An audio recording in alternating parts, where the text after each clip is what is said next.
د آزاد پښتونستان ډي جي ایس پی آر حضرت مولانا ساقي جان حفظه الله مرقده د پاکستان ریاست ته ویلي دي چې پس تاسو چې په افغانستان کې کومه فوجونه نیولې شوي دي او د هغو نه کومه پرتګونه ایستلی شوي دي او هغه چې کوم دی هلته قیدیان دي، نو ساقي جان حفظه الله مرقده وایي چې دا به زه دا ځل را خلاص کړم، خو ګوره چې بیا افغانستان ته په کږو سترګو ونه ګورئ، کنکونو کې به د تمرچکي واچئ. په دې وخت کې د آزاد پښتونستان ډي جي ایس پی آر حضرت مولانا ساقي جان حفظه الله مرقده د افغانستان دارالحکومت ته مخاطب دی چې خیر دی،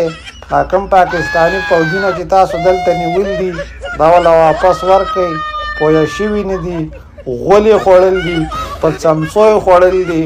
بیلچه یې پسې ډیران ته وړله، په بیلچه یې خوړل دي، پوه شوي نه دي چې تاسو سره ټکر اخیستی دی. نو تاسو په دې وخت کې د آزاد پښتونستان ډي جي ایس پی آر ساقي جان خبره ومنئ او دا کسانو ته بیرته راخوشي کوئ. والسلام.